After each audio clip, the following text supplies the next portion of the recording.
अस्सलाम वालेकुम मेरे प्यारे दोस्तों। अभी हाल ही में बांग्लादेश में जो हिंदूवादी संगठन के प्रति सांप्रदायिक हिंसा हुई, भारत के जम्मू कश्मीर में जो पहलगाम हमला हुआ, और अभी हाल फिलहाल ही में उत्तराखंड के नैनीताल में जो दिल दिल दहला देने वाली हरकतें हुई हैं, यकीनन ये सारे कार्य दिल दहला देने वाले हैं। पर आज मैं आपको यहाँ इन सब चीजों के बारे में बताने के लिए हाजिर नहीं हुई हूँ। ये आपने बहुत बार न्यूज़ेस में सारी घटनाएं अच्छे से सुन भी ली है, समझ भी लिया, लेकिन एक ऐसा मुद्दा जिस पर हमारा बहुत कम ध्यान दिया गया है, मैं आज उस पर आपका ध्यान फोकस करने के लिए आपके सामने हाजिर हुई हूँ। यकीनन जो अभी हाल फिलहाल में जो भी घटनाएं हुई हैं, उसको करने वाले मुसलमान ही थे। पर मैं आपसे एक सवाल पूछना चाहती हूँ। आप मुझे बताइए, जो व्यक्ति अपने इंसानियत की हद तक भूल जाए, इस हद तक गिर जाए, इस दरिंदगी के कार्य करे, आपको क्या लगता है उनका कोई ईमान या धर्म भी रहा होगा?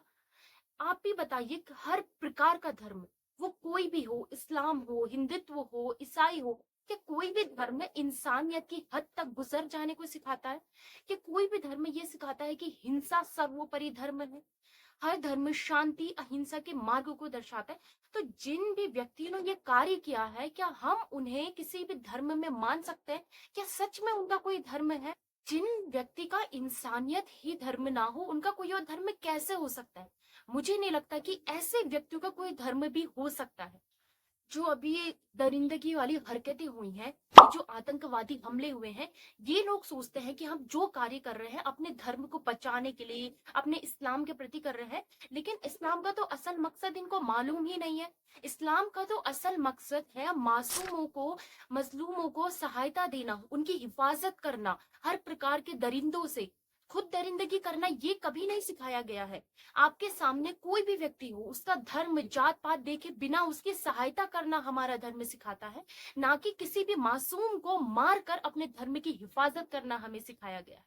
हमें तो शांति अहिंसा और मजलूमों की सहायता करने के लिए बनाया गया है। फिर क्यों हम लोग अपने धर्म के नाम पर हिंसा को फैलाया जाता है? हमारा धर्म किसी को मारना नहीं, हमारा धर्म मजलूम की हिफाजत करना है। मैं आपको एक बात बताती हूँ। हमारे अली शेर खुदा, उनकी तलवार है बहुत, दुनिया में शायद ऐसी कोई तलवार बनी हो, उस पाक तलवार का नाम है जुल्फिकार। और जो ये जुल्फिकार है, ये दो धारी तलवार है, जिसका एक सिरा मजलूमों की हिफाजत करना सिखाता है और एक सिरा इंसाफ करना सिखाता है। जब तलवार को भी ये फर्ज दिया गया है, तो आपको किसने ये फर्ज दे दिया, किसने ये अधिकार दे दिया कि मजलूमों को सताकर आप धर्म की हिफाजत कर सकते हैं? अब आप ही बताइए, जो अल्लाह पाक ने हमें फर्ज दिया है, कि आतंकवादी सच में वो फर्ज को पूरा कर रहे हैं? नहीं, बल्कि ये उसके खिलाफ जाकर कार्य कर रहे हैं। यानी कि ये वो ही कार्य करते हैं जिसे इस्लाम में मना बताया गया है।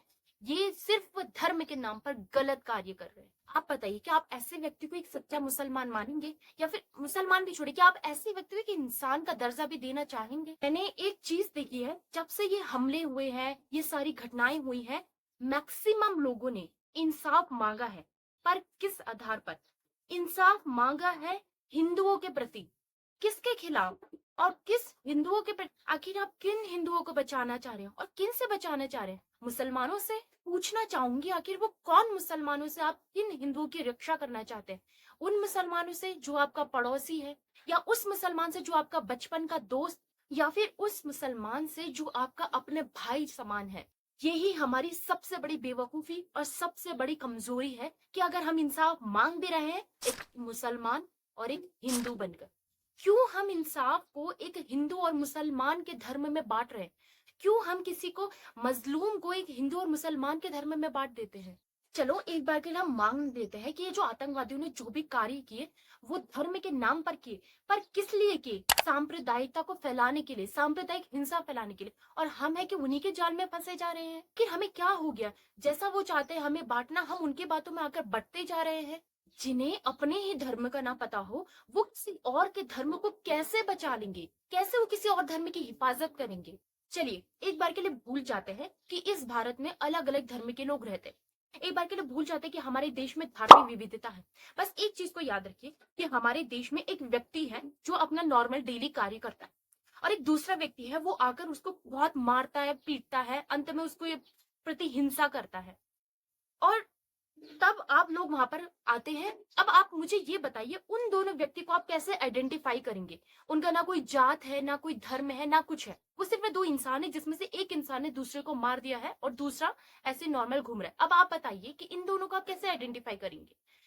क्या आप इनको एक हिंदू और एक मुसलमान बनाएंगे? नहीं, हिंदू मुसलमान जैसी तो कोई चीज है ही नहीं। तब आप कहेंगे कि एक हिंसावादी है और एक मजलूम है, एक मासूम है जिसको मारा गया है। तो आखिर वो ही तो हमारे देश में हो रहा है। एक व्यक्ति हिंसा कर रहा है और दूसरे व्यक्ति को वो हिंसा सहना पड़ रहा है। तो क्यों हम एक हिंदू और मुसलमान के प्रति बांट रहे हैं? कोई एक व्यक्ति हिंसा करता है तो क्यों हम पूरी कम्युनिटी को उसमें बांट देते हैं कि अगर इसने हिंसा की तो पूरी कम्युनिटी वाले हिंसक हैं, और एक मजलूम है तो पूरी कम्युनिटी वाले मजलूम है। अगर आप सच में एक हिंसावादी और एक मजलूम को हिंदू मुसलमान में ही बांटना चाहते हैं, तो हर प्रकार के इतिहास को उठाकर आज हम देख सकते हैं कि कोई धर्म ऐसा नहीं है जो इस दुनिया में आकर सताया गया। कोई धर्म ऐसा नहीं है जिसने किसी दूसरे धर्म को सताया हो। इस दुनिया में हिंदू सताए गए हैं तो इस दुनिया में मुस्लिम्स भी सताए गए, इस दुनिया में यहूदीस भी सताए गए हैं, इस दुनिया में सिख भी सताए गए हैं और ईसाई भी। हर धर्म कहीं ना कहीं सताया गया और हर धर्म के लोगों ने दूसरे के प्रति हिंसा दिखाई है। तो क्यों हम लोग ये मान लेते कि एक पर्टिकुलर कम्युनिटी, एक पर्टिकुलर धर्म पूरी तरीके से हिंसावादी है और दूसरा पूरी तरीके से मजलूम है? अगर किसी धर्म में एक व्यक्ति हिंसावादी है तो उसी धर्म में कोई दूसरा व्यक्ति मजलूम भी है, मासूम भी है। अगर हिंदुओं के में कोई व्यक्ति के प्रति हिंसा हो रही है, वो मासूम है, तो उसी धर्म के कोई और व्यक्ति ने किसी के प्रति हिंसा भी दर्शाई है। हम ये क्यों भूल जाते हैं? हम अगर एक व्यक्ति गलत करता है तो हम कम्युनिटी को पूरा गलत मान लेते हैं, और एक व्यक्ति बेचारा मासूम होता है तो हम पूरी कम्युनिटी को मासूम मान लेते हैं। नहीं, यहाँ कम्युनिटी की बात है ही नहीं, यहाँ तो सिर्फ दो व्यक्ति की बात है, एक जो हिंसा कर रहा है, एक जिसके ऊपर हिंसा हो रही है। तो आखिर हमने क्यों बांट दिया इन्हें हिंदू मुस्लिम?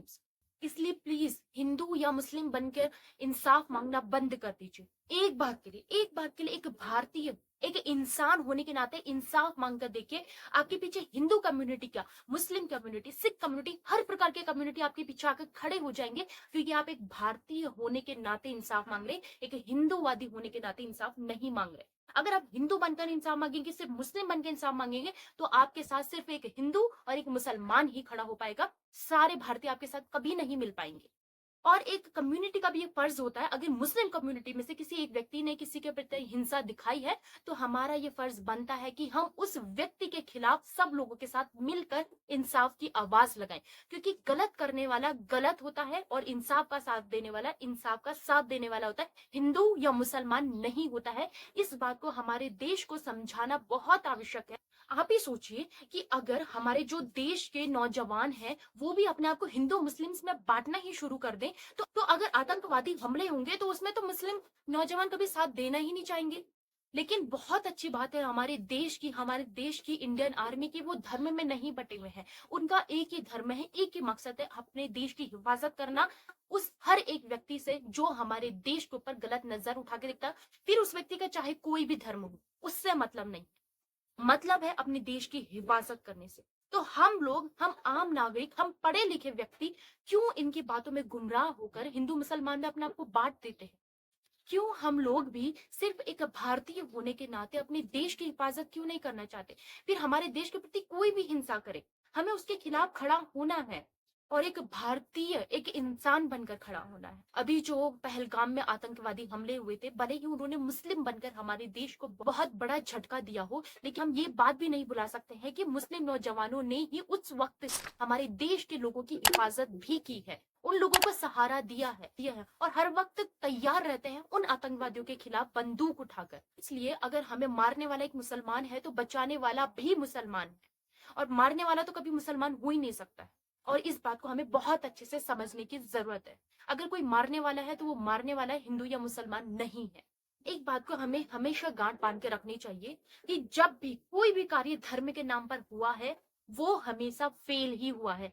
इस बात को बाल गंगाधर तिलक ने 1915 में बहुत अच्छे से समझ लिया था। उन्होंने गांठ बांध दी थी, क्योंकि उन्होंने कहीं ना कहीं ये ही गलती की थी और इस गलती को सुधारा था। सन 1905 में जब हमारे देश में बंग भंग आंदोलन चल रहा था, उस वक्त हमारे देश को दो भागों में बांट दिया गया था, बांग्लादेश और भारत। ये अंग्रेजों की चाल थी हिंदू मुस्लिम्स में बंटवारा करने की, ताकि उनके खिलाफ किसी भी प्रकार का आंदोलन खड़ा ना हो सके। और हम भारतीय लोग भी उनकी बातों में आ गए और उनकी बांटो और राज करो की नीति में उलझ गए। उस वक्त बाल गंगाधर तिलक, जो कि एक उच्च नेता के रूप में सामने आए थे, उन्होंने बंग भंग आंदोलन शुरू किया। लेकिन एक गलती जो उन्होंने इस आंदोलन में कर दी थी, उन्होंने इस आंदोलन में हिंदूवादी कार्य करने शुरू कर दिए थे, जैसे कि रक्षाबंधन त्योहार मनाना, गंगा स्नान करना, गणेश उत्सव, शिवाजी उत्सव मनाना, गीता की कसमें खाना। अब आप ही बताइए, ऐसे कार्य शायद ही किसी अन्य धर्म को पसंद आ सकते थे, किसी मुस्लिम्स को, किसी भी ईसाई को शायद ऐसे कार्य पसंद आ सकते थे, क्योंकि हर एक धर्म के अपने अपने अलग अलग रिचुअल्स हैं, हर एक के अलग अलग कार्य हैं। अगर सिर्फ भारत के लिए एक राष्ट्रीय आंदोलन में किसी एक ही धर्म के कार्यों करना शुरू करें, तो उस कार्य में सिर्फ और सिर्फ वो ही व्यक्ति शामिल हो सकता है जिनका इन चीजों में विश्वास हो। यानी कि उस वक्त बाल गंगाधर तिलक ने ये जितने भी रिचुअल्स हैं वो सब हिंदूवादी के अकॉर्डिंग किए थे, जिस कारण इस आंदोलन में मुस्लिम ज्यादा जुड़ ही नहीं पाए थे।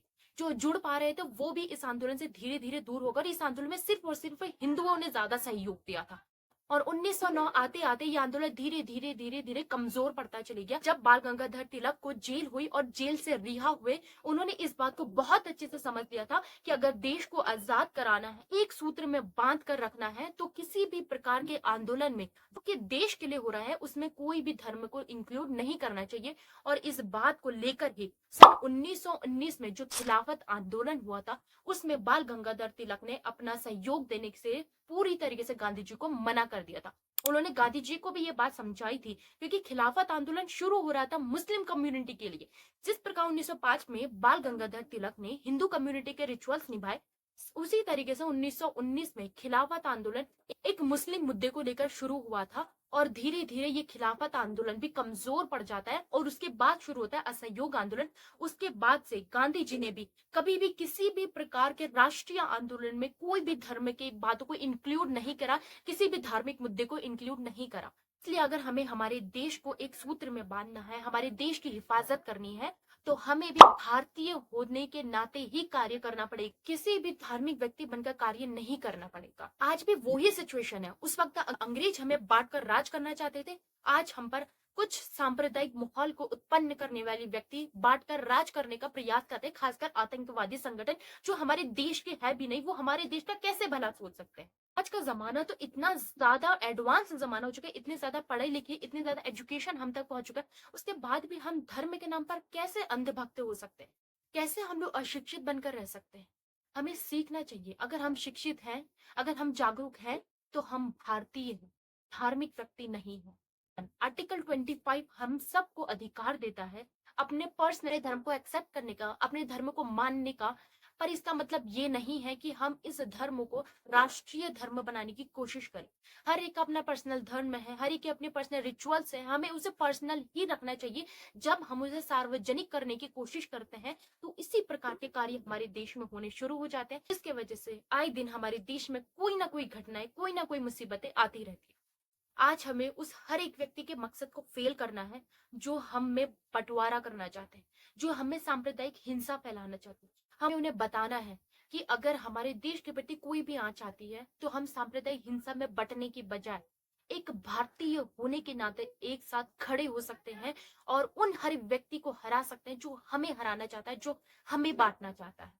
इसलिए धर्म के नाम पर लड़ने से पहले एक बार जरूर ये सोच लीजिएगा कि आखिर आप किसके विरुद्ध लड़ना चाहते हैं। उस हिंदू दोस्त के खिलाफ जिसने बचपन से आपका साथ दिया हो, जो आपके भाई समान रहा हो, या उस मुसलमान के विरुद्ध जिसने आपको कभी न कभी अपनी जिंदगी में खून देकर आपकी जिंदगी को बचाने का प्रयास किया हो, या फिर उस सिख माँ के खिलाफ जिसने अपने बच्चे के साथ साथ आपको भी निवाला बनाकर खिलाया हो, या फिर उस व्यक्ति के खिलाफ जो था तो एक मुस्लिम या हिंदू, लेकिन डॉक्टर बनकर आपकी जिंदगी को बचाने का पूरा भरपूर प्रयास किया हो, एक मुस्लिम बनकर आपको इंसाफ दिलाया हो, या फिर एक हिंदू शिक्षक बनकर जिसने आपको जिंदगी की शिक्षा दी हो, जिसने आपको इस लायक बनाया हो कि आज आप खुद पर गर्व कर सकते हैं। जरूर सोचकर देखिएगा कि आखिर आप किसके खिलाफ लड़ना चाहते हैं, किसके विरुद्ध इंसाफ मांगना चाहते हैं। जरूर सोचिएगा। Thank you so much.